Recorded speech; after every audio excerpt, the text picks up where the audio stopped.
So today is budget reset day. I do this regularly now, once a month on payday. Hopefully it'll help you reset your budget if you follow along with the steps that I use. I use 4 steps to reset my budget. I write in my income, I work out my outgoings, which are essentials, I work out what my flexible spend will be, and then I work out what I have left and look at where I allocate that, whether I allocate that to my emergency fund or paying down debt or something else. So I'll take you with me. I'm going to put the amounts on the screen so you can see that clearly. I use a budget planner, which looks a little bit like this, and I write it all down. But today I'm going to write it all on the screen for you so it's really clear. So I'll replicate this on the screen. If you haven't been with me before, my name is Suzanne and this is Money Made Magic, where we look at everything to do with budgeting, frugal living and saving you a little bit of money. It's lovely to have you with me today. I'm a 60-something solo survivor of several things, and I've got an abundance of experience in helping people with their budgets, with paying down debt and trying to save a little bit of money where they can. So let's get right into that video where we replan the budget to help you replan yours. So the first thing that I'm going to write down is my income, and that's £2,244 monthly, and at the moment that's stable.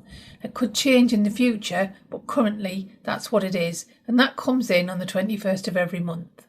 The next thing I'm going to do is I'm going to list all of my outgoings, and these are all of the things that are essential. So they are things like the rent and the utilities that I can't really change.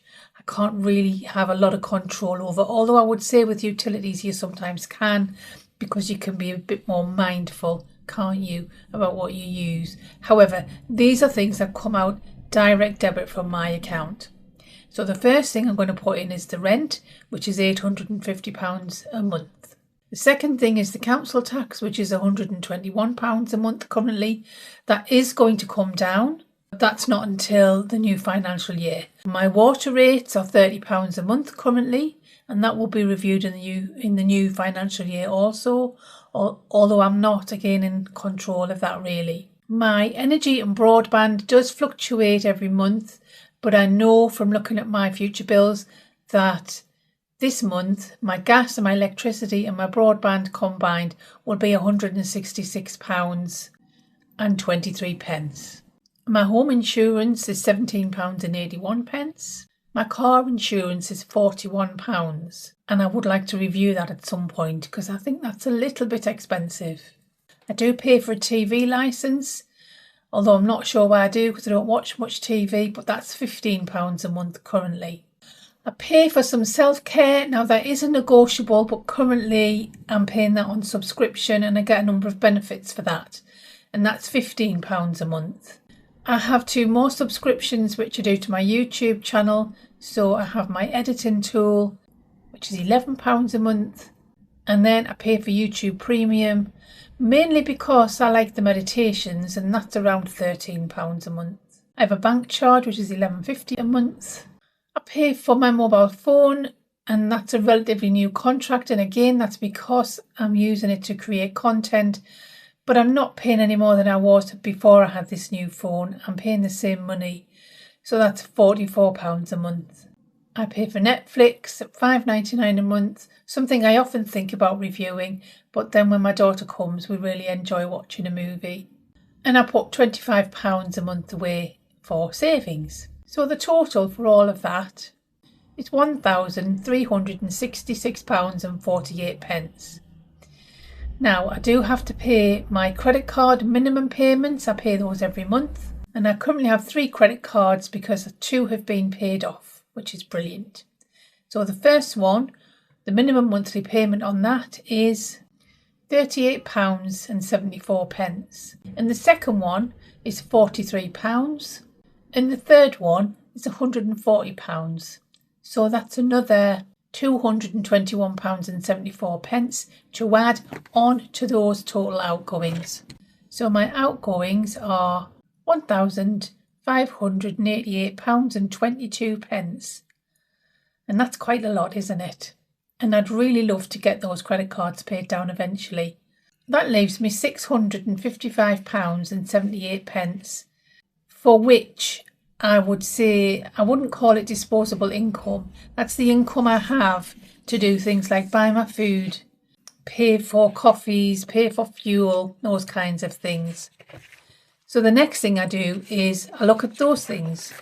So these are what I call my monthly negotiables. This month I've allocated £70 to food. I've worked out that in my fridge and in my freezer and my cupboards, I've got enough food to cover me for about 4 weeks for evening meals or thereabouts, just with the addition of a few little ingredients. But I need food for lunches and I need food for baking, because rather than buying a lot of cakes and biscuits, I'm going to try and cook from scratch. So I'm allocating up to £70, although I'm not even sure I'm going to spend that much, but there it is if I need it. I always allocate £50 to fuel.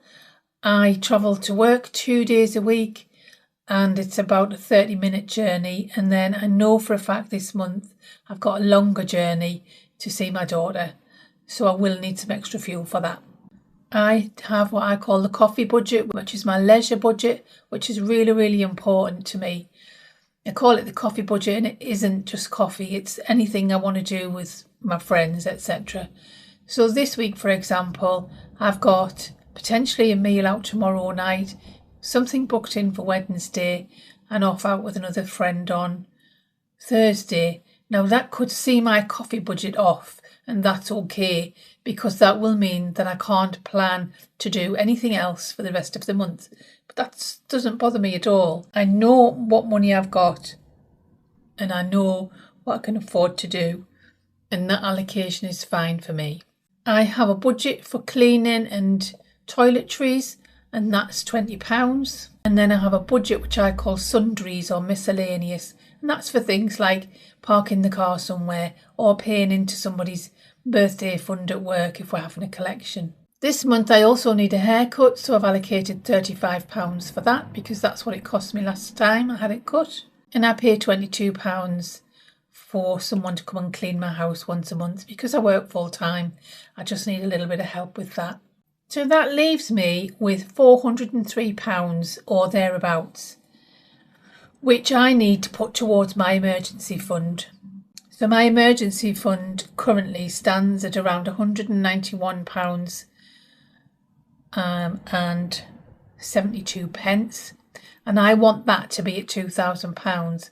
And what that £403 will do will leave my emergency fund at £1,594 and 72 pence or thereabouts. So it's not quite at £2,000, but it is nearer to where I'd like it to be. So that takes me looking ahead to April, and in April I will still need to pay something back into that emergency fund before I can start paying down my credit cards.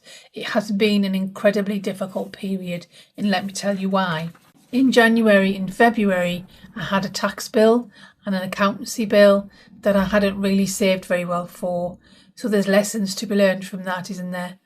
And then in February, March time, my car broke down and I had a £740 repair bill. And the emergency fund is for things like that, so the emergency fund did get used for that. But it meant that I couldn't really pay down my debt in the way I would like to. So that's how I budget for the month. So it's 4 simple steps. It's recognising what is coming in, recognising what absolutely has to go out, so your standing orders, your direct debits, things that are non-negotiables for you. There may be things in there that you might take out, there may be things in there that you might look at and think, actually that doesn't serve me any longer, like my Netflix for example. I may take that out, I'm not sure yet. Then there is your flexible spend, and that is things like your groceries, your going out budget, your fuel budget, etc. And I found the biggest savings for me when I was looking at how I could release more money into my funds to pay my debt off was in my grocery budget. So by buying fresh food, buying on offers, cooking from scratch, assessing my freezer every month, I've saved probably thousands of pounds, and I think it's a really good exercise to do. So that's how I set my budget every month.